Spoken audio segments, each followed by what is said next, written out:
Hello and welcome to the 83rd episode of the Accountant's Success Secrets podcast.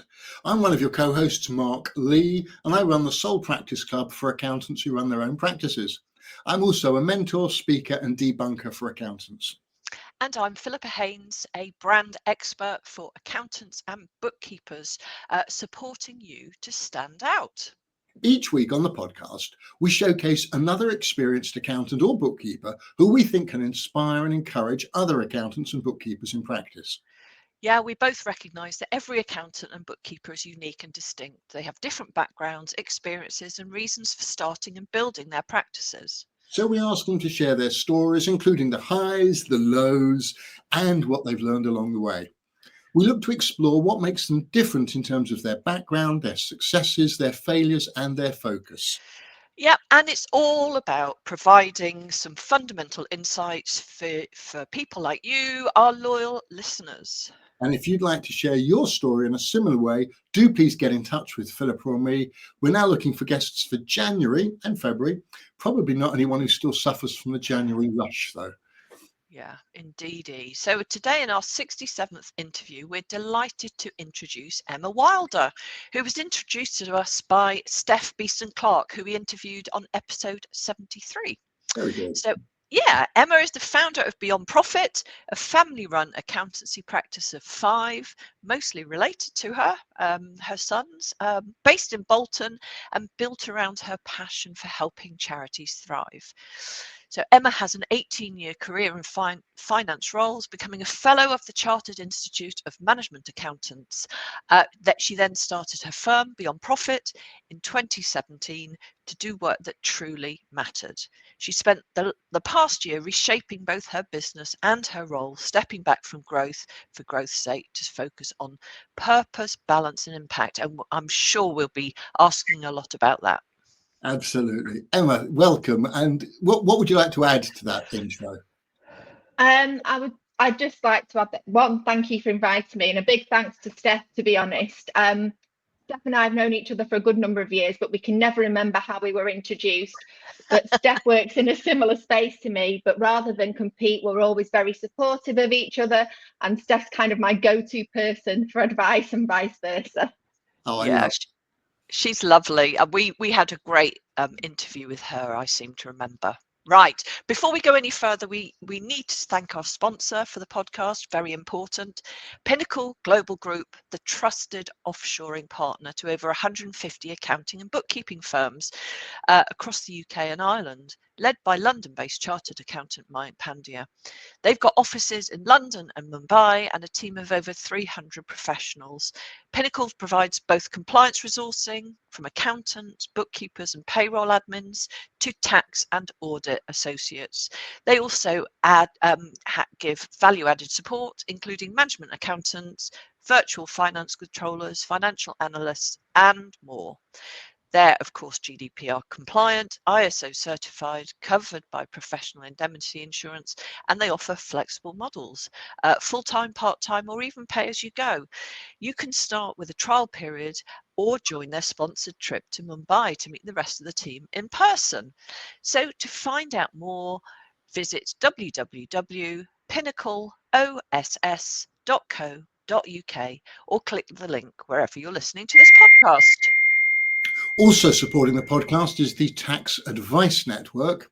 Their website enables accountants to choose specific specialist tax advisors for general tax support or for help across any of over 100 areas of tax.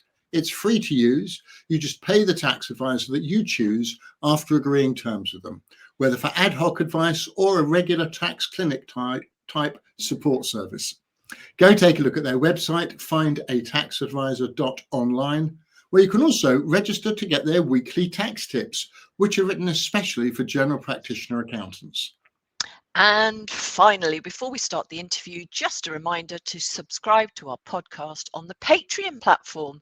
This is where you can show your love and support for the podcast and also receive exclusive Patreon-only extras. You'll need to download the Patreon app, but once you've subscribed, you'll get the extra episodes via your normal podcast platform. You'll find details of what to do in our normal podcast notes and on the Accountant's Success Secrets pages on Facebook and on LinkedIn. Right, let's get back to our guest, Emma, and ask the 4 questions that give us our foundation for our 30-minute chat. Yeah, well, I'll go first then. So if we go back to the start, Emma, how and why did you come to set up Beyond Profit, your own practice, and how did you get your first clients? So I have worked in the charity sector since 2003. And during that time, I saw that there was a need for really good finance support for smaller charities that can't afford their own finance team.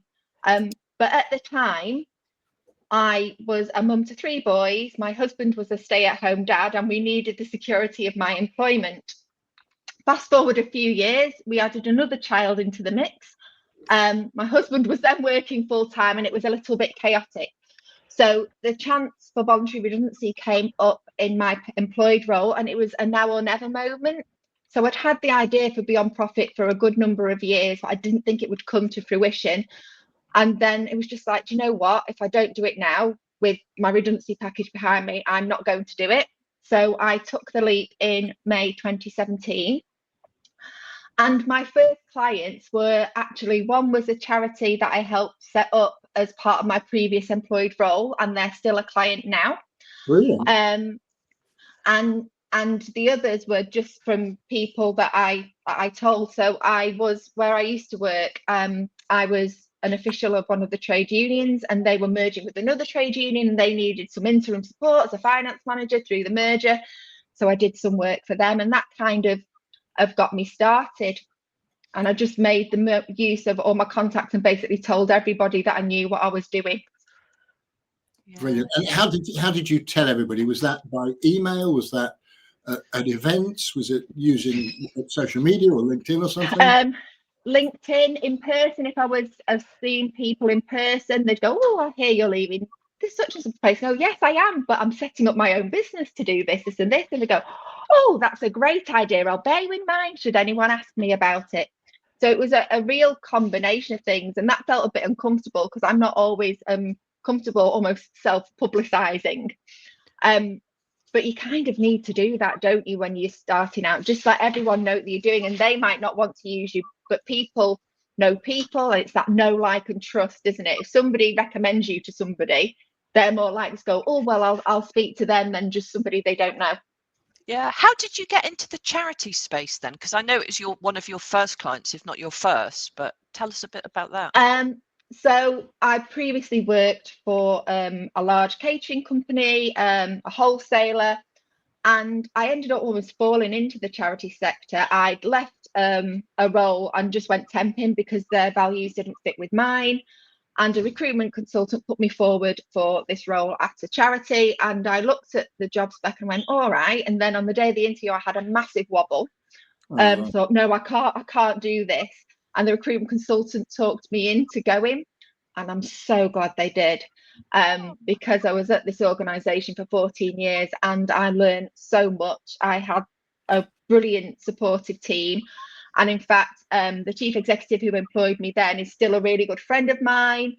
I still go around to his house and everything. So it was one of those moments that I fell into it and I found my love, because there's something about people who work in the charity sector. I always say nobody works in the charity sector for the money. They work because they care and they've got a passion for what they do. And for me, that makes a difference. I want to work with people who really care about what they do and making a difference to others. It's not about maximizing shareholder wealth, as we're all taught during our accountancy exams. It's about making a difference to other people.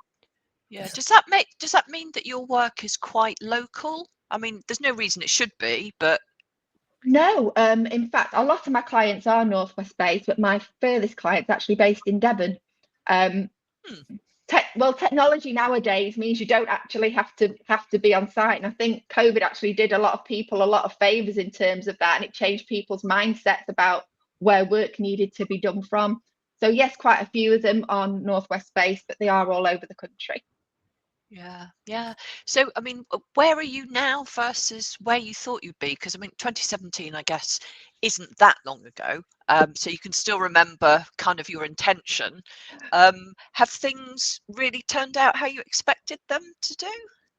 It's been a journey. So when I started, I came from managing quite a large team and set up on my own. Went, I never want to manage people again. I just want to be responsible for myself. And for a couple of years, it was just me. But then I started to get more work. So we do help a lot of grant giving charities that don't have any staff. We essentially run them on behalf of the trustees, and it got to the point where I needed some admin support. So I took on my first employee.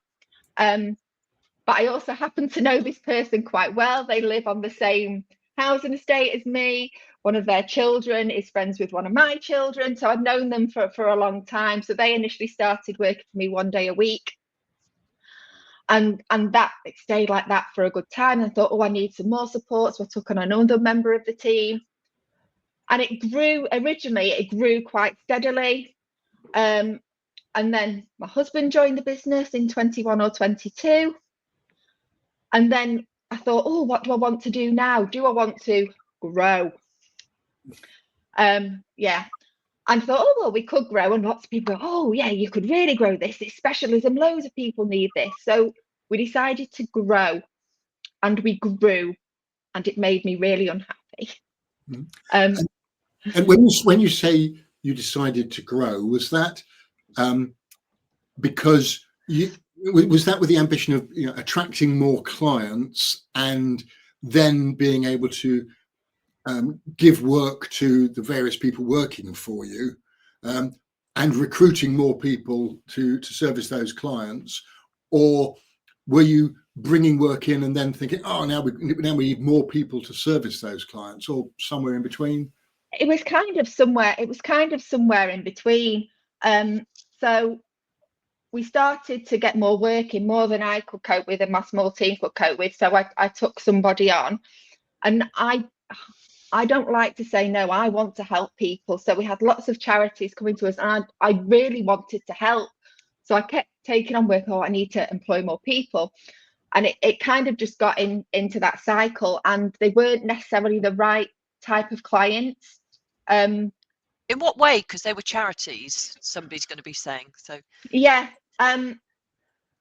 So some of them, I mean, charities run by people, whatever. So some of them we weren't charging as much. We shouldn't. Those, it comes down to the pricing, the people, and expectations, and whether people see your value. So some people, and I'm sure you've probably come across this before, they want to pay by the hour and not for your expertise. And I do remember clearly putting one proposal forward, and they came back to me and went, well, we want it as an hourly rate. And I went, I don't do hourly rates. This is what I provide. This is a package. I said, I tell you why I don't do hourly rates. If I make a mistake, then I will be charging you to correct that mistake. But the other way round, if I make efficiencies, where's the motivation for me to make efficiencies and do things in a most effective way if you're paying me by the hour? Absolutely. So it's around that value added. So a lot of people who took on didn't appreciate the fact that I'd lived and breathed the charity sector for a good number of years, and I wasn't in my employed role. It wasn't just finance. It was, as it is in quite a lot of small charities, things like HR, governance, fundraising, marketing, IT. I could be quite often in the server room plugging something in, and then in a board meeting in the afternoon with the trustees. So I've got this wide range of skills for that value add, but a lot of people didn't want that. They didn't appreciate that. So that's kind of where they were the wrong clients. Get it? That's really good, really interesting, because it's all about, it's only value if perception is that it's valuable. And if they just want a number cruncher or something, and they're not in a position to kind of require or receive more, then actually it's a lose-lose, isn't it? Yeah. Or even if they are, they don't necessarily want it. They just want this very distinct part. Yeah. So you said before we started recording that you realised you'd almost been pressured into to growing and deciding that that wasn't really what you wanted to do. So did that mean you had to find a way to shed clients to get back to the size that you were comfortable with, or did they leave naturally? It was kind of a bit of both. So I think last January there's a bit of a watershed moment. We'd taken on a lot of clients. My team was working very hard. I was working a ridiculous amount of hours. I was making myself ill, and I was making myself ill. And then one of my team handed in their notice, and it was like holding a mirror up to where I'd got to. So sometimes you just plow and think, if I can just get through this, if I can just get through this, if I can get through that.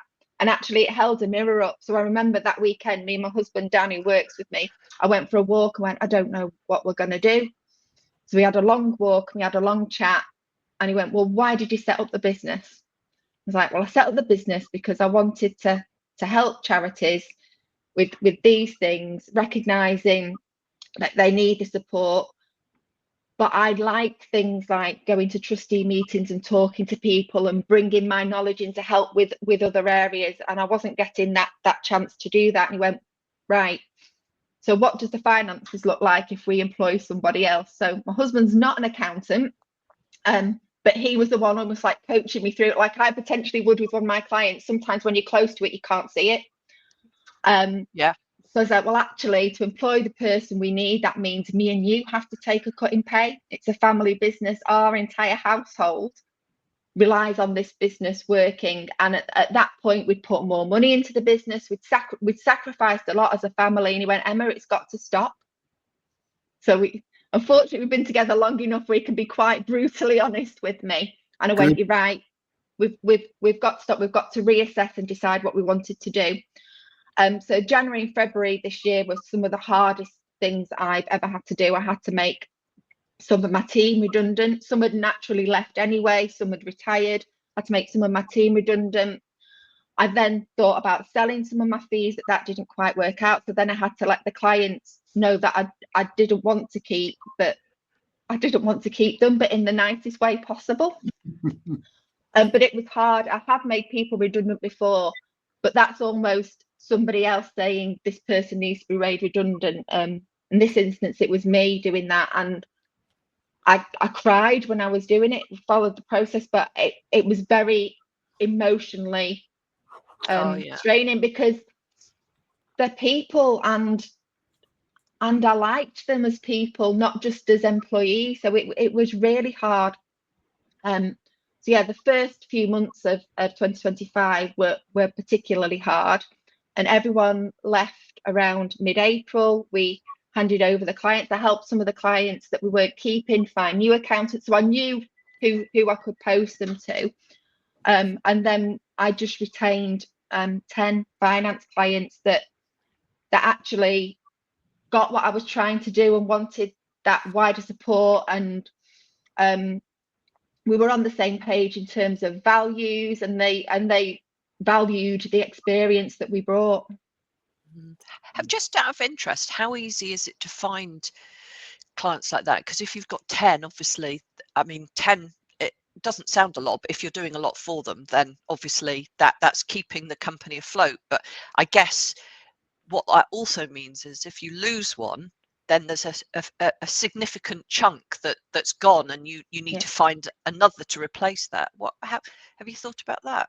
Well, we have 10 outsourced finance clients, but there's also another side of the business, which is the governance side. So we currently run 8 grant giving charities on behalf of trustees, and we do everything. So we maintain the websites, we develop the grant databases, we do all the admin, we do all the finances. I'm the secretary to the trustees, so I go to the trustee meetings, clerk them, make sure they're all compliant with their policies. So we've grown that side of the business as well. So it's kind of 50-50 in terms of the balance of the business. Equally, I'm in a lot of, especially in SEMA circles, I'm known as the charity lady. So if a charity ever goes to somebody, they tend to go, oh, you need to speak to Emma. So we still have people approaching us now, and I'm going, actually, we're not taking any more clients. We're operating on a 1-in, 1-out basis on the finance side. But my intention with the finance side is, because we provide that fully outsourced finance function, we're quite integrated into the charities. So I want to develop those deeper relationships so we can give that better support to these charities, because I think by doing that, it's not just about the numbers, it's about everything else that flows into that, and making sure the trustees understand the numbers, and then, well, how does this impact on the beneficiaries of the charity? I could relate to that, having been deputy treasurer of a top 100 charity for many, many years. I stepped down a couple of years ago. The trustees want everything dealt with, and every now and again somebody might come in and say, I'd like you to use my favoured accountant, finance person, or whatever. And if everybody else goes, no, we're happy with who we're using, we'll have a conversation with them, but can tell you now, we're not going to be moving. We're not paying over the odds. It all works well. Thank you very much. We don't want disruption. And anybody who's tried to disrupt things on behalf of their favoured accountant, shall we say, gets nowhere, because the charity is more important, for all the reasons that I'm sure you're familiar with as well. Yeah, it's those relationships, isn't it? It's building those relationships so people get to know you. And I think my personal view is accountancy is quite a people business anyway, or at least the way I do it is a people business. I have those conversations with my clients. They can phone me up and go, Emma, I've had a really crap day. I've got this going on and this going on, and it's almost like they can offload on you, and you can provide that support as well, and go, well, have you thought about this? Or you need to look at this, and this is how I would approach it, because I've got that senior experience in a charity. Yeah. I think this is also partly a function of your SEMA qualification as well, and your knowledge and experience that you've built up through that background and members in practice, as distinct from sort of a traditional compliance focused ACCA, ICAW accountant. I think that makes a huge, I speak as an ICAW accountant, but I still see that difference all the time. Well done to you. I think you're right, Mark, because I've always worked in business, whether it's for charity. I've always worked having to translate finance to non-finance people to make them understand it, because otherwise, what's the point? Yeah. I think that's really important, and it's one of those benefits that people don't necessarily automatically get, but it's really important. It's a bit like, I mean, with my brand and marketing work, I've always worked sort of commercially. So I've worked as an agency, but I've also worked as a client. And so I understand both sides of the coin, really, and what the conversations are and what the implications are. And I'm sure it's the same with you, that one of the real issues is if you haven't had that commercial understanding, then you come back with some really naive kind of insights or recommendations, and people come back and say, well, that's, that will never work or something, so to have what you have really gives you a great insight into the charity work, which I love. I'm also a trustee. Sorry, I was going to say I'm also a trustee as well. So I see it from the other side. So I'm a trustee of Wood Street Mission in Manchester. So I see it from both sides, because that's really important as well. Yeah. Oh, you're absolutely. I remember the first time I sat in as I wasn't a trustee, but was close to the trustee as deputy treasurer. First time I sat in on a pitch meeting by firms of accountants rebidding and other firms, and also investment managers and lawyers and bank. It's the first time I sat on the other side of the table on behalf of the charity, I realised all the things I wish I'd known when I'd been pitching. And it was a huge shock and surprise. And screwed up as many times as I had. So what else have you learned, Emma, then? And we'll talk about mistakes as well. Maybe we can bundle them in, because they might just go together. But what have I learned? So much. I've learned growth for growth's sake isn't a good thing. So for me, being really clear about why I have the business. I am not got the business to grow and to sell at some later date. It's actually what people call a lifestyle business. Yeah. Even though my family's entire income relies on it, it is a lifestyle business. And me and myself, my husband were talking the other day, because our youngest said, "Oh, do you think you'll ever retire?" I was like, do you know what? I enjoy doing what I do, so I might scale back at some point and have other interests. But I know SEMA members in practice who are still working with the people they want to work with well into their 70s and 80s. So why would I do that? So for me, it was being clear on why I'm in business. It's also being clear on the clients who I want to work with. We said before about those that value it. So it's not just gathering up all the charities, it's working with the charities that are right for us. So when I do a discovery call, I always do it online. I want to look people in the eye as much as you can, because it's about that rapport and you get a feeling.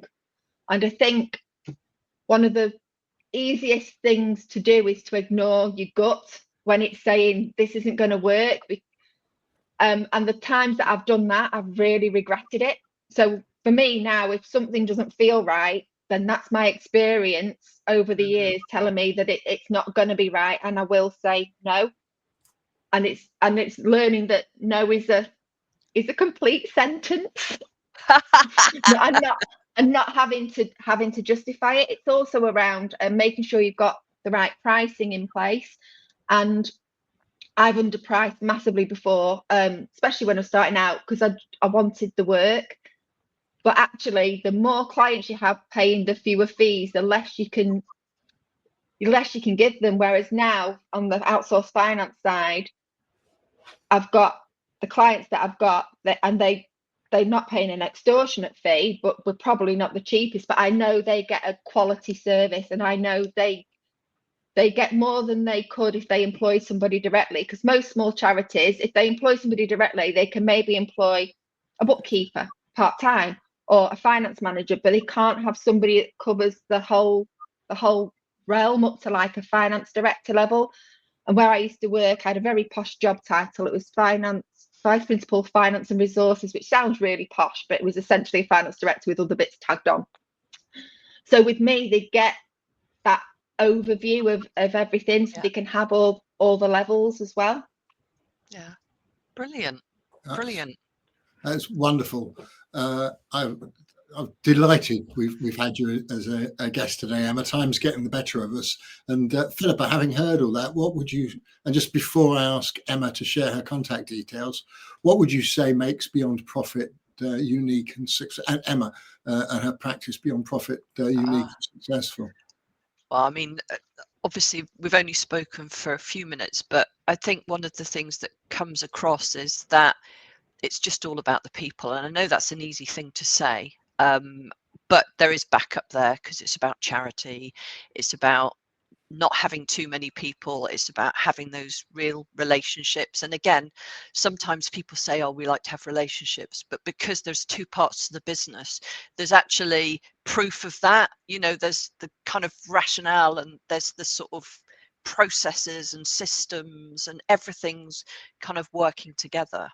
So that you can get the most out of every client that you have, the most for them. So I just think it's a lovely business model that just feels like you know where you're going now. Yeah, I agree. Sort of your credibility, your experience, your professional ability to focus on the value for the clients just comes across. I'm sure the questions you ask prospective clients also make all those things clear as well. You don't have to sell and pitch, because you've got your reputation, your background, your experience, the recommendations, and it's a question of just agreeing that there is a fit. In fact, I can, having dealt with charities myself, been involved, I imagine the biggest challenge is knowing who are the right people to be having the conversations with, so that you both know if you're right for each other. So anyway, well done, Emma. How can listeners find out more about you and Beyond Profit if they want to do that? So if they want to do that, they can find me on LinkedIn. So it's Emma Willder. That's Willder. There aren't many of us Wilders out there. It's quite a rare name, so you will find me. You can visit our website, which is www.beyondprofituk.co.uk, and we're on there. And we're also on Instagram at Beyond Profit Charities. So there's lots of different ways. Thank you for that. And in our extra bonus interview for Patreon subscribers only, we'll ask you to talk about the biggest challenges you're currently facing over and above those that you resolved earlier in the year, how you're addressing them, and how you're integrating or resisting AI in your practice. Before that, Philippa, how can listeners find out more about you and Insight 101? Best place to find me is on LinkedIn. And if you are thinking about your own area of unique, and thinking about, how to make more of your story, find the right clients that really work well for you. I think we've heard a great story today from Emma. If you need a little bit of support on that, then do give me a message and we can have a chat. What about you, Mark? Well, online everywhere, I'm Bookmark Lee, which so it's LinkedIn. I'm /Bookmark Lee or Mark Lee FCA, just to distinguish me from over 5,000 other people. Wow. Unlike Emma Willder, which is more distinctive. And one thing I've learned after years of working with accountants is that running your own practice can feel lonely. Emma's in a fortunate position, working closely with her husband, so wouldn't be an obvious target client for me. The accountants who choose to work with me, either one-to-one or joining my sole practice club, are those who don't have somebody else to discuss issues, challenges, opportunities, frustrations with, and that's why they choose to talk to me. And I'm always happy to have a chat. No pressure, no pitch. Sometimes one good conversation is all it needs. Other times it might lead to us working together. But either way, the first step is easy. Just reach out. And if we're not yet connected, do please reach out and connect with me on LinkedIn, and Philippa too. And do please follow the podcast pages on LinkedIn, on Facebook, and on Patreon. Yep, sadly, that's all we have time for today on the main podcast. Thank you very much, Emma. Our thanks again to the sponsors of the podcast, Pinnacle Global Group, your trusted outsourcing partner. Do check out their website and let their CEO, Mayank, know that you heard about them via the podcast. And thanks too to the Tax Advice Network, the easiest way for accountants to reach specialist tax advisors for one-off work or for a recurring relationship. Remember, there's no charge for using the website findataxadvisor.online, where you can also access their weekly tax tips written especially for general practitioner accountants. If you've enjoyed this episode, please share the love online, subscribe and leave a review on Apple, Spotify or YouTube. It helps to broaden the reach of the podcast. And if anybody is interested in being interviewed and being on the podcast, do let us know for 2026. Absolutely. Thank you again, Philippa. Thank you, Emma. Wonderful guest. Delighted. Next week, all being well, just an hour or so ahead of the budget, our guest will be Kasia Machalinski, an award-winning accountant who focuses on working with construction companies. You're nodding. It sounds as if you know her. I know her. I know her. Yeah. We all do. That's good. Before then, we're going to get some further insights from Emma for our Patreon subscribers. So do please head over to our Patreon page, patreon.com/accountants success secret. We'll be uploading that extra interview later today, and that's where you'll hear about the biggest challenges currently facing Emma and her approach to them, and how she's resisting or actively integrating AI into her practice too. Otherwise, until next week or anywhere else we might meet online or in real life, bye bye for now. See you soon.